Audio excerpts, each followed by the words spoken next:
Hi, I'm Allie Hamilton, and I'm so happy to welcome you to the Come As You Are podcast.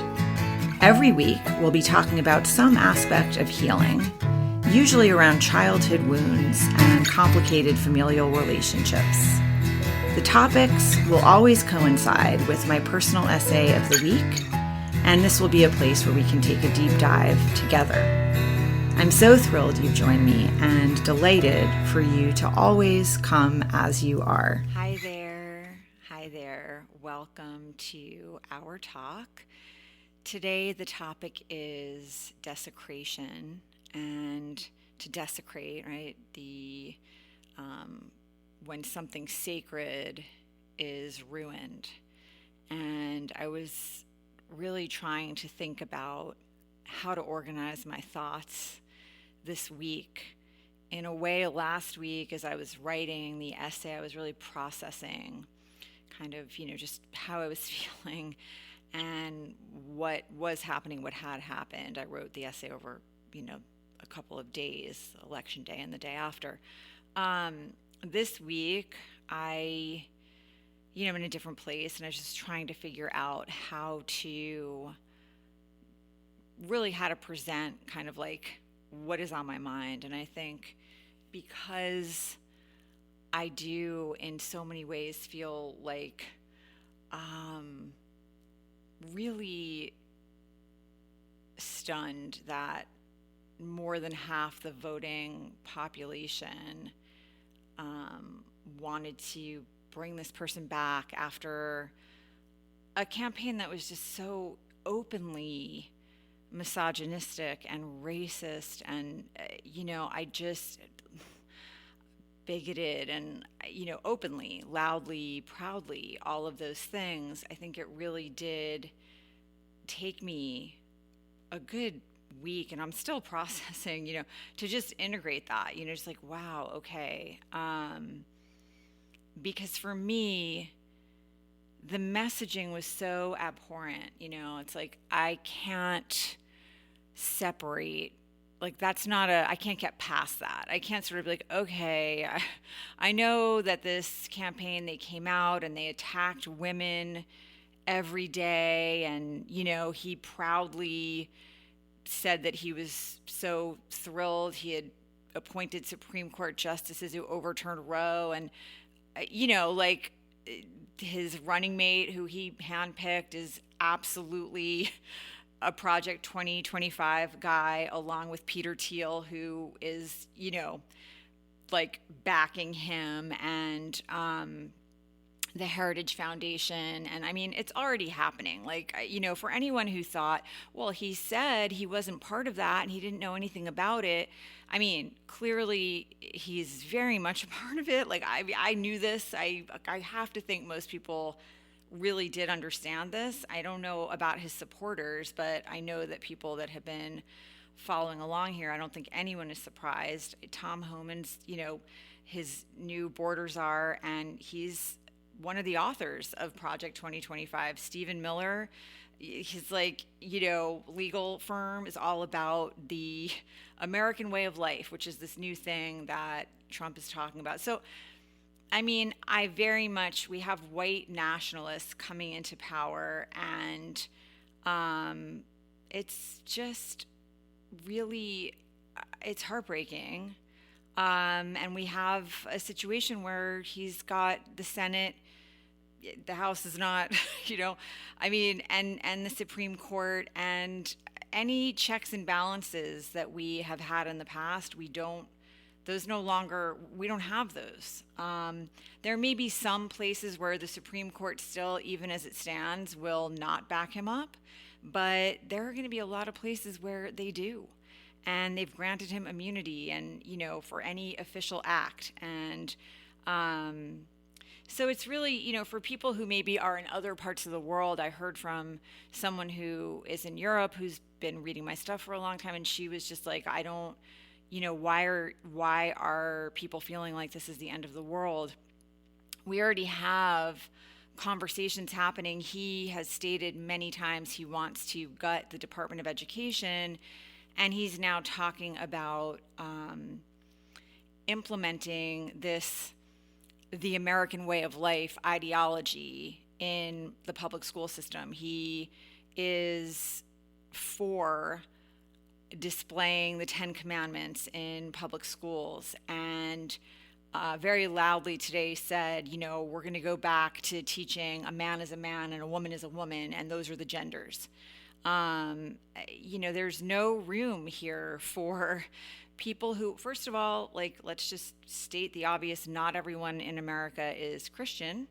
And so, if you are a taxpayer and you're sending your children to public school, we're supposed to have separation of church and state. We're supposed to have freedom of religion, the First Amendment, right? And by the way, I mean, the people who originally came here and took this land from the Native Americans, they were fleeing religious persecution. And so this is a deeply held tenet of this country, and he's already undermining that. And so there's a lot of reasons that people here are just shocked that this is something that, again, more than half the voting public, this is what they were signing up for. And we're all going to pay. It's not just the people who voted for him. It's the people who really, really tried to do everything in their power to,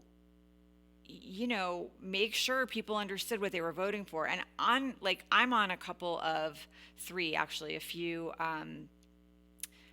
parent college pages on Facebook, because my son, he's at his first year of college. And so the year that he was applying, I got onto a few of these pages just to understand more about like financial aid and different grants and the whole process of applying and what to look for and that kind of thing. And I'm still on those pages. And the questions and comments that are coming in now from people, parents who voted for Trump and are now asking, well, now, wait a minute, if the Department of Education is gutted, what happens to student loans? And what about Pell Grants? And what about grants for other student services or housing, books, like room and board? Like what's going to happen? What about like IEPs for students with special needs or 504s? Like these things are not just impacting college level kids, but also like K through 12. And I guess you don't understand this, but I guess that there are a lot of people who voted for him and didn't take the time to figure out what this was all going to mean and what it was going to look like and the real life impact of the vote that they just made. So that's why, in case you're like in Europe or, like if you're wondering why are people so worried right now, this is why. And as I said last week, and I've been saying all along, if you are worrying about people in Gaza or you're worrying about Ukraine, like if you're worrying about, from my view, what we have now is a situation where everything gets worse for people who are already suffering, and everything gets worse for everyone here. So, yeah, to me, like, this is just a dreadful turn of events, and it's very hard to see how we fight back because he's got so many different branches of government. And there's a big shift in like the media and the way that we used to have journalism, and now we have billionaires who own all the newspapers. And so it's like, all these things are just being eroded. Things that were protections before are really deteriorating, and we have billionaires who own the biggest social media platforms, and disinformation and misinformation and alternate facts and AI and, Russian interference. And there's just a lot here where, it's very hard if you're a student of history not to be really, really concerned, because it's not just America. There is a rightward shift toward fascism, authoritarianism across the globe.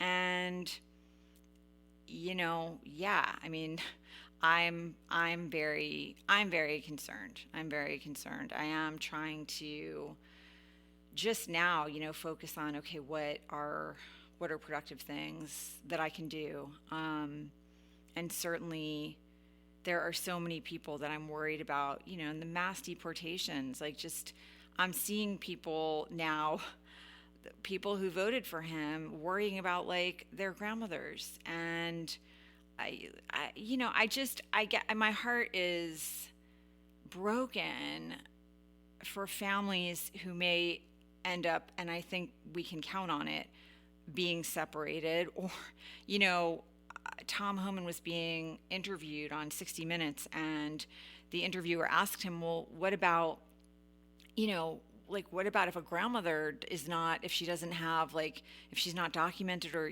but she's been here for 40 years and she's been working? And he's like, yep, no, her too. And, and she said, well, what about, so family separation again? And he's like, well, the family doesn't have to be separated. The whole family can go.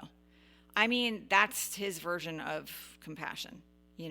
This is going to be really, really painful. A lot of people are going to suffer. And, earlier today, Trump was out there saying that he wants to defund schools that teach critical race theory. How do you teach American history and not talk about taking the land from the Native Americans? How do you teach American history and not talk about slavery and how we built this country on the backs of slaves and had a civil war over it? North and South, the Confederacy, everybody remembers this, right? I mean, I feel like I'm going to say it now just in case. I don't know what's about to happen here, but, you really can't teach American history truthfully if you are not going to teach critical race theory. There are still states in this country that have Confederate flags flying and Confederate statues. And if you are someone who's like, yeah, I'm cool with Confederate flags flying and Confederate statues, but I don't want to teach my kids about slavery, I don't know what to say.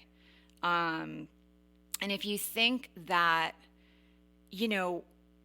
what happened generations ago doesn't have an impact on social structures today, what is continuing to happen today, then you aren't paying attention. Like, it's not, you can't miss it. I mean,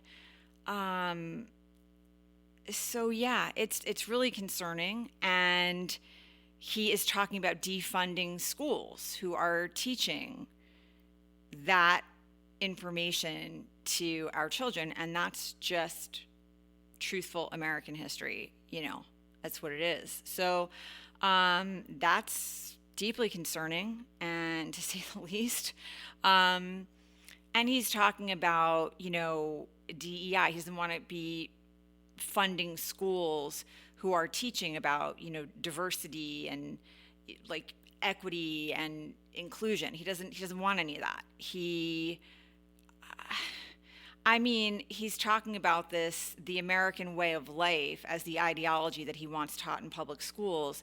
And I'm wondering how this is possibly fair. What about families who pay their taxes just like everyone else, which is how our public schools are funded, and it's two moms in the house and they're sending their kid to school? Or it's two dads in the house. Like, how is this okay? These kids they're not allowed to talk about family life at home. Their family structure is not as good as people with a mom and a dad. And that, like, this is not the direction that we need to be going as human beings, as a human race. And I do think that there are these people that are coming in, like Stephen Miller, for example, or Tom Homan, these are guys who go to white nationalist conferences. They speak there. So, I mean, you can say what you want, but that's who they are. Stephen Miller's America is for Americans. Um, these are not good people, okay? They're not good people. And if you think this administration is going to care about black and brown people here in this country or around the world, I got news for you. It's not what's going to happen here. So if that's why you voted or didn't vote, I mean, I'm sorry to tell you, like, yes, I do think this is going to have terrifying and heartbreaking consequences for everyone who isn't on board with this, and probably a lot of people who voted for it. I really think that the people who voted this in are going to, and I'm not even saying this with, I think they're going to live to regret it. I think most people are going to feel the effects of what is going to happen. I hope it isn't as bad as I think it's going to be. Like, I really do, but I have very little faith that it won't be. And I guess sometimes just really have to learn things the hard way. I mean, we've already had 4 years of this guy. It's not like it's a surprise, but he came back with a whole new crew of people, none of whom are going to dial him back in any way. If anything, it's going to get a lot worse. And, I'm also looking at someone, and I said this last week too, I just don't think he has 4 years left in him. I think he has dementia. And obviously I'm not a doctor, but I spent the last year of my dad's life, going to an assisted living facility. I was there, a few times a week for a year. So I know what it looks like, and that's what it looks like. So I don't think we're looking at someone who's got 4 years in them, and I think we're going to end up with a Vance presidency. And I hope I'm wrong about that too. I don't know. I don't have a crystal ball, but I think we're going to, we are playing Russian roulette with a national abortion ban. And so in that case, women and girls in blue states they're not safe. So it's just, there's a whole bunch of things here that I think I'm just deeply, like, I have to hope most of the people who voted for him didn't realize how bad it was going to be. But I don't really know how, because he was very open about it, except, there were people who would say, oh, he said he's not part of Project 2025, and that's fake news. It's like, listen, he says lots of things, and most of them are flat out lies. So, I'm sorry. Are you still believing him? Because I don't really get it. Like, how many times does someone have to lie to your face before you stop taking it seriously when words come out of their mouth? Like, anyway, so I don't know. I have to hope that a lot of people who voted for him didn't realize exactly how bad this was going to be for so many people, but you did realize what he was saying, and he was very openly, attacking women and anyone who was not a straight white Christian man came under attack, and you couldn't have missed that.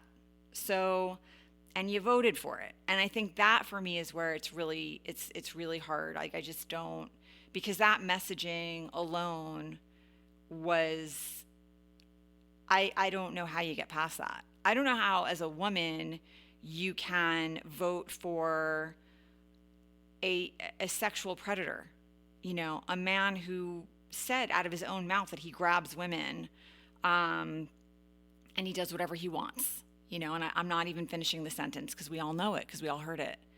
I don't know how you do that. I don't know how, as a woman, you vote for an adjudicated rapist. Like, I don't understand that. I don't know how you vote for someone who is very pleased about the fact that he overturned Roe and sent it back to the states, and women are now bleeding out in parking lots. Like, I really just don't understand, how you, what is more important, what you put a higher, what it is that you're willing to, that you can overlook all of that because something else matters more to you. Like, I just don't, I don't know. And so, and if it's that you are feeling like things aren't going well, and the border and like the groceries, and I'm not my family, like I just can't get ahead. Like, hey, I understand, um I understand, but this isn't the way you fix it, you know you don't bring in the white nationalists to fix it. Like, that's not what you do.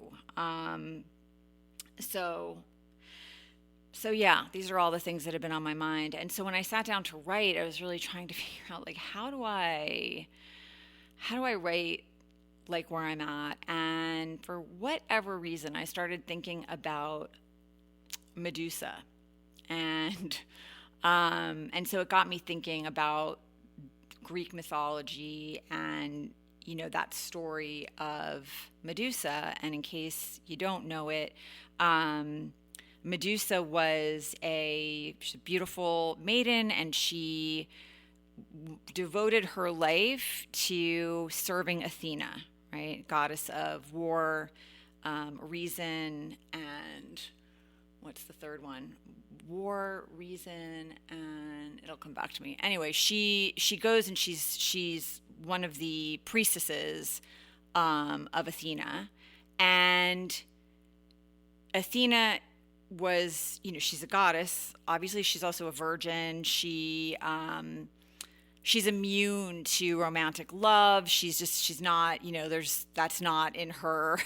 She doesn't have to worry about that. And so she demands that all of her priestesses are also chaste, meaning like they're basically on the 4B plan. There's no sexual intercourse for the priestesses that are serving Athena.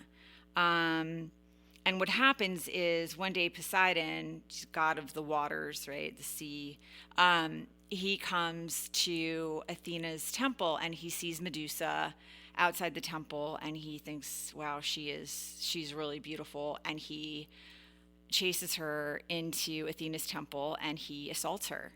And he's a god, and she's immortal. And a little while later, Athena comes back and she sees that her temple has been desecrated.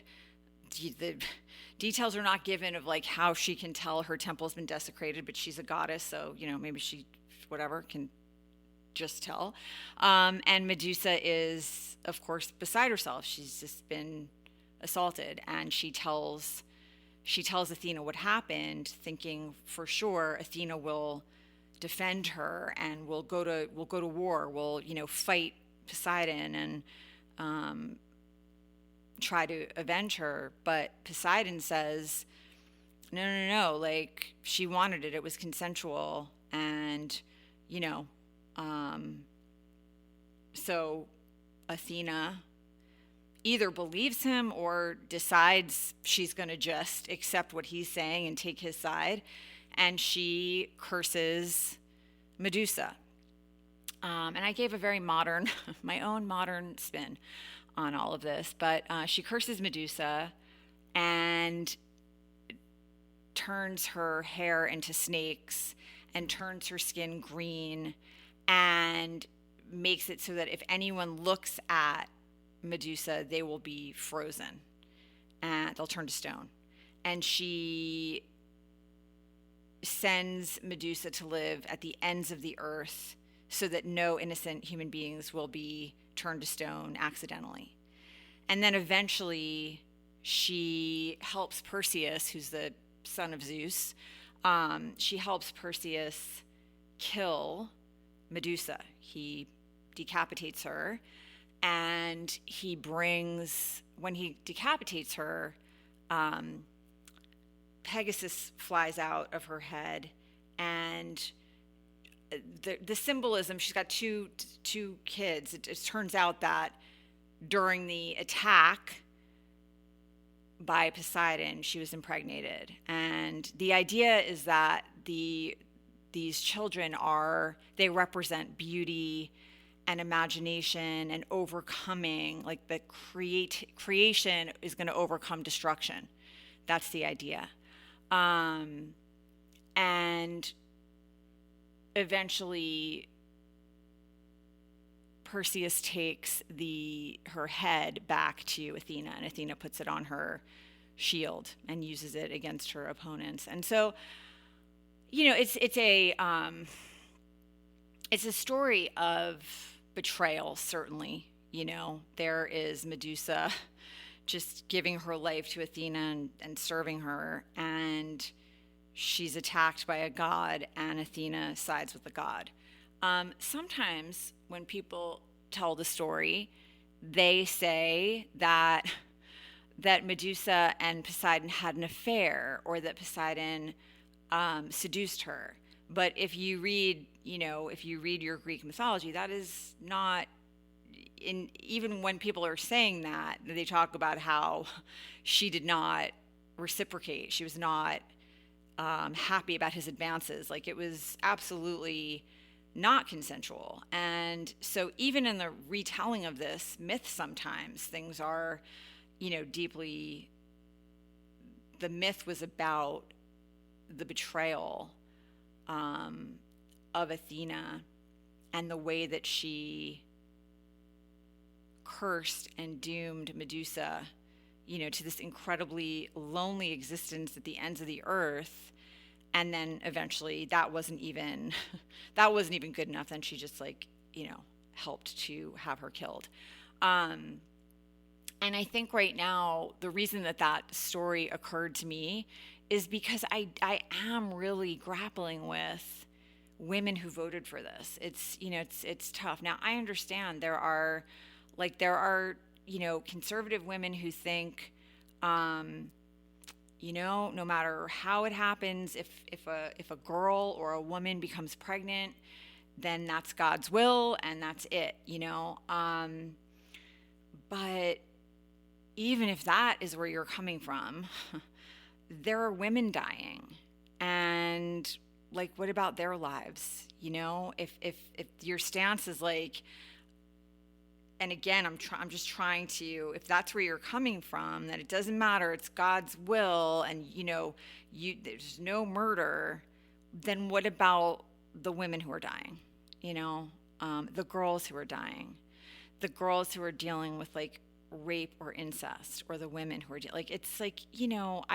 it's really, really very hard for me to understand how that can be okay with anyone, with any woman, certainly, or how it could be okay with how any woman could vote for a rapist. I don't understand that. And that feels like a deep betrayal to women and girls across the country. I just don't. So that's why that story sprang to mind. And then the next story I was thinking about is probably one, they're all stories that we all know, but the Emperor's New Clothes, the Hans Christian Andersen, the Danish folktale about the emperor who he's got a very he's very vain, and he decides he wants this beautiful, these clothes made for him, and he goes to what he believes are the best weavers in the land, and they turn out to be grifters. They turn out to be they're taking advantage, and so they tell him that they're making this wardrobe for him, these clothes for him, out of threads that only the righteous can see, only the best of the best people can see. And the people who are not the best they're invisible to those people, but to anyone who's really special, they're wildly visible, and they're the most beautiful clothes anywhere.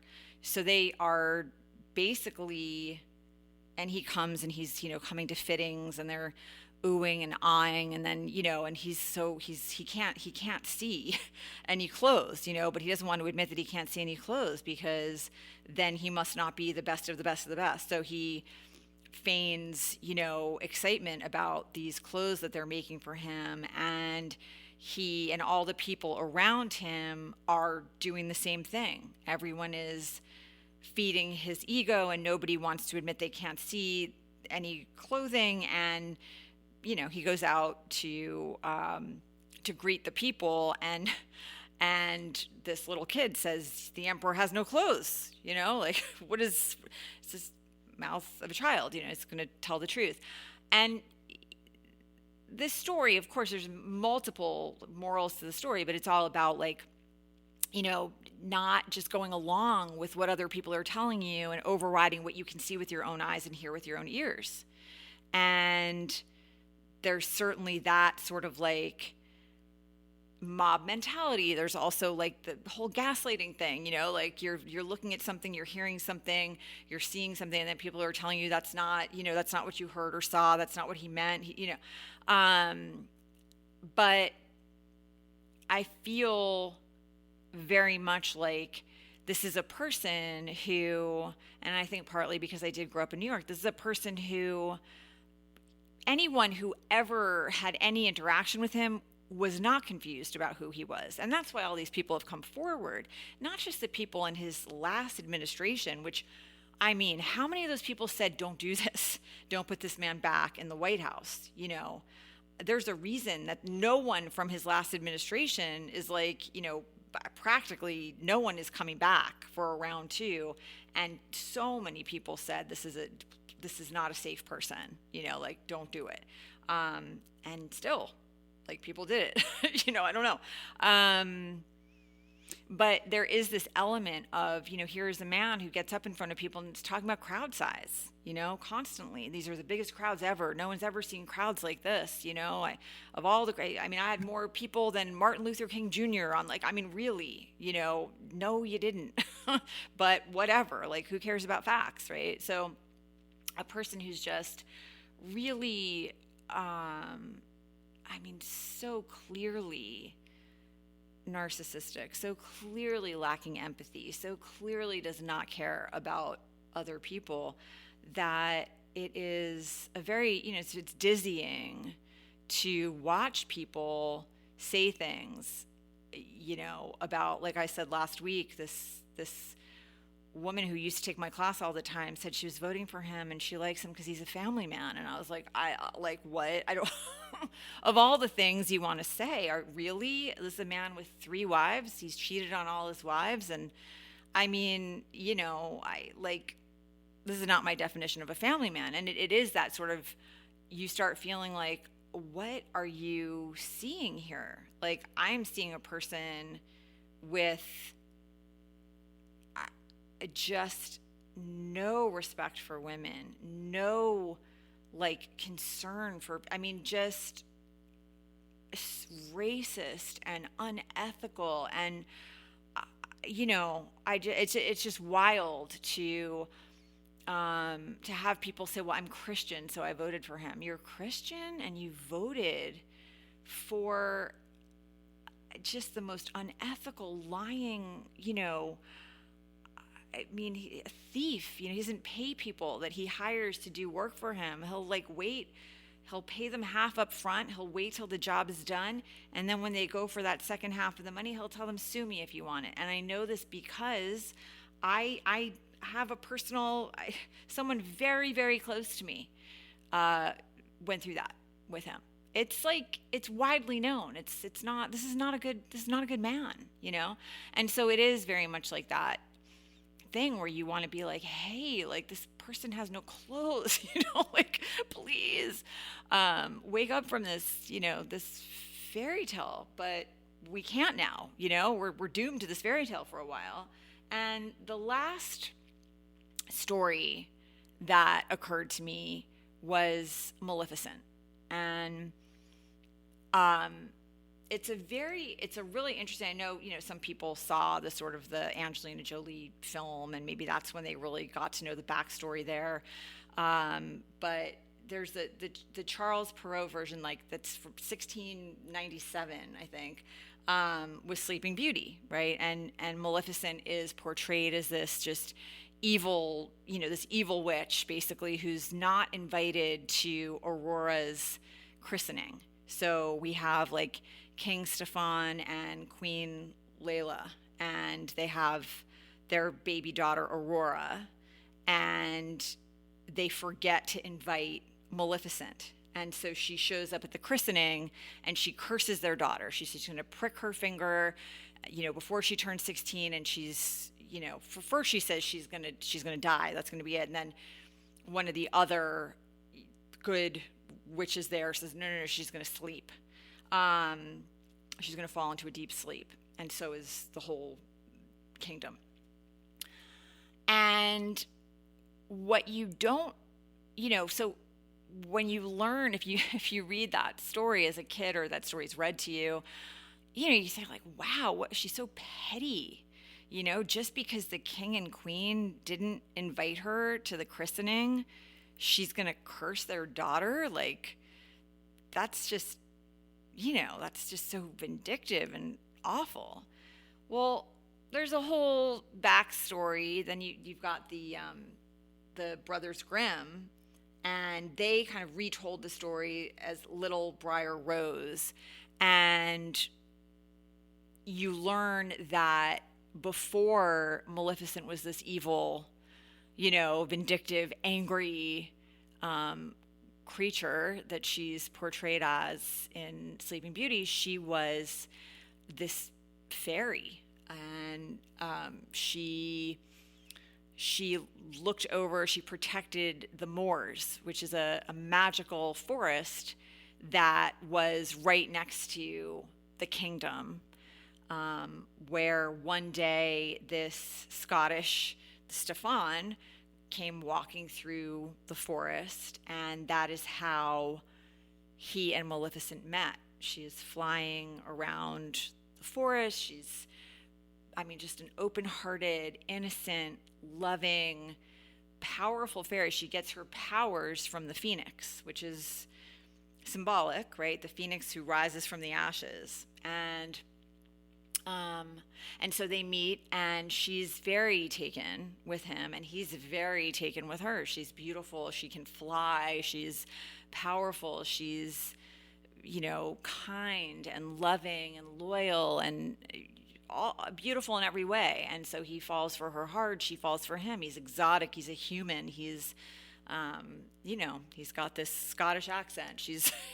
She's like head over heels, and they fall in love, and they spend all this time together, but they understand that it's not accepted that humans and fairies can live in the world together as a couple. So they know that it's kind of doomed, but they're in love. And when you're in love like that, you hope that somehow, some way, this person is going to come through for you, or you're going to find a way to work it out, or something is going to happen. And what ends up happening is that as Stefan gets older and older, he's a peasant in the kingdom, and he works in the castle, and he's more and more frustrated by his lot in life. He doesn't want to be a peasant, and he wants the finer things in life. And one day, King Henry, who's king of the kingdom there next to the moors, he decides, I want to rule over this forest. I want to take this for my own. And so he gets his soldiers and his horses and his spears and his arrows, and they cross the border into the moors, and they start fighting and trying to take it over, take what they want. And Maleficent is devastated. She starts fighting back, and because she's a fairy and she has dark powers available to her, she just doesn't use them. She's a loving creature, but when her friends and family and the creatures she's grown up with, when they're being harmed, she goes right into action, and she's able to mortally wound the king.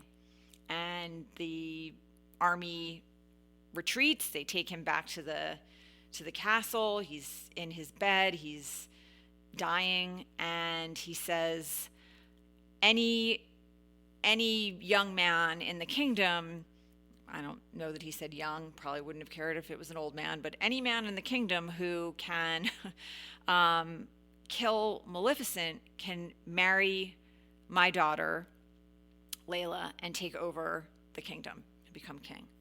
And so Stefan thinks, well, she'll come to me. Maleficent will come to me. She trusts me. I haven't been going there very much anymore because I'm more interested in human things now, and but I know she'll come to me. And so he he goes into the moors, and of course she comes right over to him, and he lies to her. He tells her that he's missed her, and he thinks of her every day, and he is so devastated without her, and she is beside herself with joy because she's been missing him, and she falls into his arms, and he drugs her and he assaults her. But he finds, when she is there unconscious, he is unable to kill her. Now, a lot of things, as I was thinking about that story, there's this awful story in France that I think most people have heard of, this awful man who, I'm not even gonna, I'm just Giselle is who I'm thinking about right now. But I'm also thinking about, men like Andrew Luster, and just these guys who will look at an unconscious woman and decide that it's okay to assault her.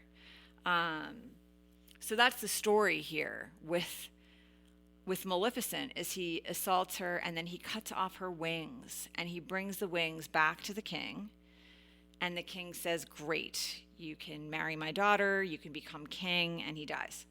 And so now, cut to King Stefan and Queen Layla have a daughter, Aurora, and here's Maleficent, right next door in the moors, and she is, she wakes up. Obviously this is years later now when they have the baby, but when she wakes up from that drugged, horrifying experience and finds he's taken her wings, that is like the source of her, so much of her freedom and her joy is being able to fly, and he's robbed her of that, along with her dignity and her innocence and her open heart and her trust. He has robbed her of all those things and gone back to the castle and married someone and had, eventually a baby with her. So that's why she shows up at the christening and she's angry.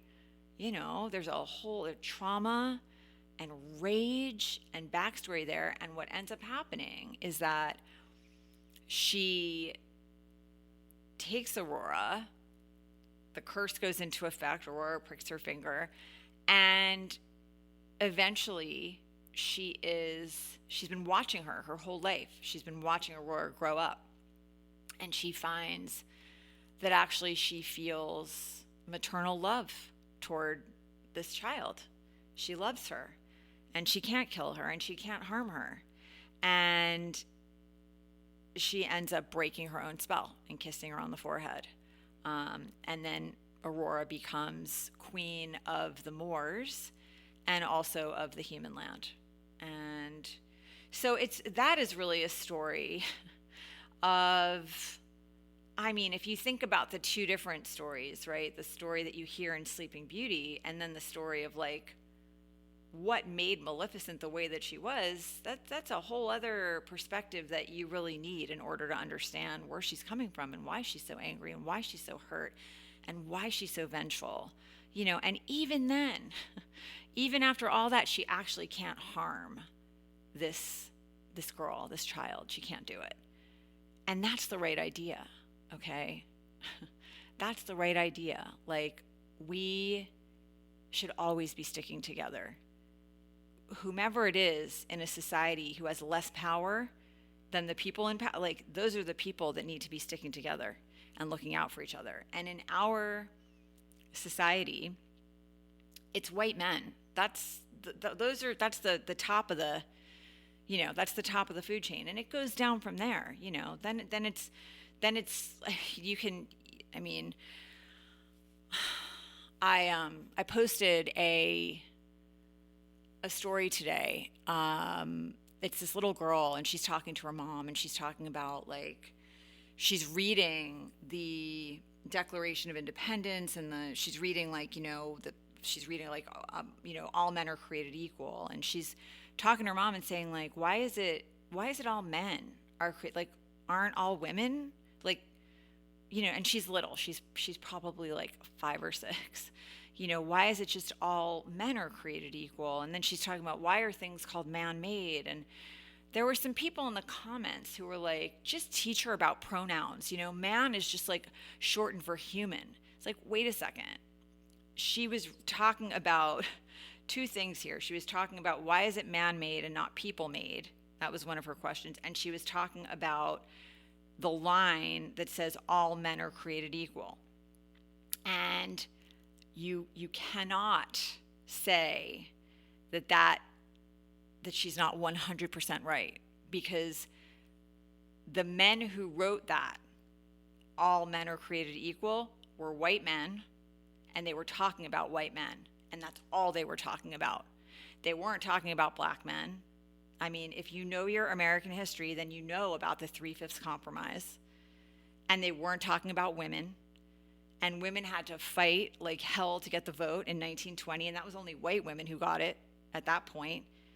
And every other race of women had to fight like hell. Like, that is who they were talking about. All men, all white men are created equal. That's exactly who they were talking about. And that's exactly what this little girl was saying and seeing and understanding.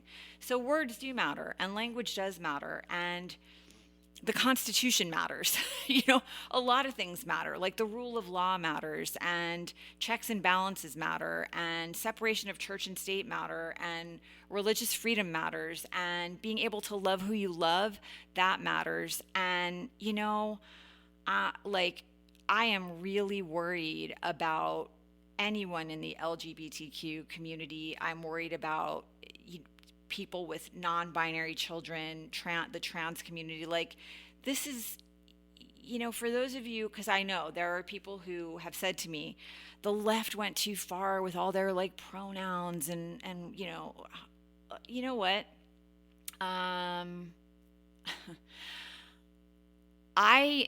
In my heart of hearts, I think that one of the most deeply painful things that people struggle with are gender norms. And I think when you grow up in a society that tells you as a little girl, you need to go over to like the pink section where the dolls are and the sparkly things are, and you can, wear your little skirts and sparkly things and whatever. And if you're a boy, you need to go over to this section with the trucks and the baseball bats and the whatever it is. You have your sections, and you have your roles, and you have your jobs, and you have things that are like, it's okay for you to express or not express. And when you then get older and the culture is telling you as a little girl, hey, like, don't express anger, that's like, little girls are meant to be like sugar and spice and everything nice, and you need to be kind, and you need to be caring, and oh, this little boy next to you, he's having a hard time focusing, so why don't you help him focus, because you know how to focus, so you can kind of like manage him too. And oh, that little boy, he hit you, that's because he likes you. And oh, you little boys, well, you can be rough, and you can be loud, and you can run into a space and just take that space up and act like you own it. And I grew up in this culture. I know what I'm talking about, and the older you get, the more the messages are just flying at you all the time. And as a woman and a girl, then it becomes about the male gaze and how you're supposed to look and how you're supposed to be and what you're supposed to want. And then for the boys and the young men, like, you're not supposed to express your fear or your vulnerability or your sadness, and you're not supposed to want to wear sparkly things and like, oh, you want to wear a skirt and circle around, like, ooh, you better do that at home when no one else is around. Like, the shame and the level of editing and repressing that we have been requiring ourselves to perform is exhausting, and it's not healthy, and it's not necessary, and if people just lightened up a little bit and relaxed, it's like things would go a lot better for everyone. And I don't, I'm a big believer that as long as no one is hurting you, let people live. Let them live. Let them figure out their own life and their own path, you know? It's hard enough, folks. You get like, I don't know if, you don't never know how much time you have, but if you're lucky, somewhere between like, I don't know, 75, 80, maybe 100 years, a very small percentage of people might get more than that, but it's not a lot of time. It's a flash of time. And it is so sad to have such a short amount of time on a planet and to spend it trying to control what other people do or think or believe or how they love, or it's like, it's so sad. It's such a waste of your life. It really is. It's a waste of your life and your time and your energy. And I am, I don't, there's a lot of things I don't know, but I know that's not what we're here to do. We're not here to control each other and beat each other down and deny each other rights and steal and kill. And, this is not it. Take what we want, whether people like it or not. It's like, come on now. I mean, if that, and we have a climate denier, it's like the earth is burning. Like this is not it. This was a bad move. I am very happy to go on record in writing and here and anywhere else to, very clearly say history will not look back on this kindly. This was not a good move. And what I ended with in the essay is what I'm going to end with here, which is just, after, I'm sure as time goes on and time passes and I see more about how these things are playing out, even beyond how they are now, it's like, I already have a friend who is just an absolutely beautiful human being, wonderful, kind-hearted, empathetic, just gifted yoga teacher, friend of mine. She's Black. She's already harassed on the street by these dudes in MAGA hats, and they had women with them, and they blocked her path. She was on her way to teach, and they blocked her path, and they were harassing her, and even the women did not speak up, stand up, defend her. This is in California, okay? If this is happening here, things are going to get really ugly really quickly. The not even 24 hours after the election was called, you had people, there's a whole thing on social media. I'm assuming most people, I don't know if people in Europe and other parts, Canada, like, I don't know what kind of social media, I don't know what everyone is seeing, but I think most of these things, when they go viral for all of us. But this whole your body, my choice, and women are property, and these bros and incels that are like just very emboldened now. They're very emboldened. There's a lot of, horrible things being said to girls and women online already. This is going to have really serious consequences for real life human beings. And it can't be a surprise to anyone. Hate crimes went up all over the country the last time we had this person in office because he engenders this. He incites this with his own language and his own behavior and his own cabinet appointments. So that's why, if you live somewhere else in the world and you're wondering why people are so deeply concerned, this is why. I don't think anything will get better for anyone anywhere in the world with this administration, and I think things here are going to get a whole lot worse. And yeah, I'm deeply saddened and scared by that. But the one thing that I know is that people who have the capacity to be heartbroken and to worry about their friends and their friends' safety and their neighbors and even their neighbors who don't agree with them, just to have that kind of a heart that is like, how can I help and what can I do and how can I be someone where people know they're safe with me? They're always safe with me. Like, what actions can I be taking? What organizations can I be supporting? And for sure the ACLU nationwide, if you've got a little extra, that's a good one. Because they're going to be bringing a lot of lawsuits, but and and I'll keep that coming. My brain is, I'm starting to think very strategically about like where we can support organizations that are doing really good work, Planned Parenthood, obviously. But people who are heartsick and have been like heartbroken over what just happened, there are a lot of us. Okay, almost half the voting public is us. And I know it didn't go the way that I think we're astounded to see that so many people chose this nightmare for everyone. But we're still here, and we're strong, and we're kind. And I know that a lot of people last week were just so floored. They just didn't even know what to do, but we're going to fight. That's what we're going to do. We're going to fight like hell to take care of each other. And some of it is going to be just daily, random, small or big acts of kindness. And some of it is going to be very intentional, thinking about what can I do and what actions can I take? And we're going to be like Maleficents, We're just going to rise like the phoenix. We're going to rise from the ashes of whatever despair we've been feeling, and we're going to get to work. And I think there are a lot of people who are very disappointed in conservative white women right now, and I'm certainly one of them. I'm really disappointed.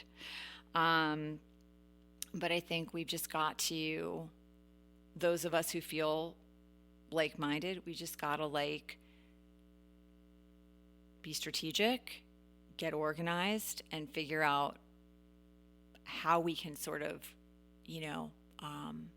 wrap our wings around the people who need the most protection. And we can do it. We've been doing it. We're going to keep doing it, and we'll do it a little harder now. And we'll figure out how to turn this thing around for our children, for ourselves. And yeah, we don't have, that's the thing. I think women in particular, this is how I feel anyway, this is my own opinion. I mean, they're all my own opinions, but I don't think we women we don't get a lot of time to be heartbroken. Or maybe more accurately, we can be heartbroken, but we have to carry it and keep going. That's been my experience as a woman in this culture, is this world is going to break your heart again and again and again. And somehow you learn to carry that heartbreak and that rage. Rage is really good fuel, and you get to work, and that's it. That's certainly what I'm going to be doing. I don't have there is no timeline. I think Black women, brown, they're always doing this work, always doing this work. So, I'm talking about me and what I'm going to be doing.